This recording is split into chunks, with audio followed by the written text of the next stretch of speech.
உறவாடி வெயிலோடு மல்லு கட்டி ஆட்டம் போட்டோமே. எண்டூரு நெறிவூரு கருவேலங்காட்டோரம் தட்டான சுத்தி சுத்தி வட்டம் போட்டோமே.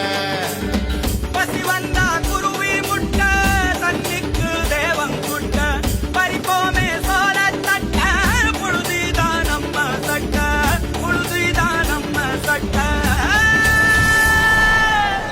வெயிலோடு விளையாடி வெயிலோடு உறவாடி வெயிலோடு மல்லு கட்டி ஆட்டம் போட்டோமே.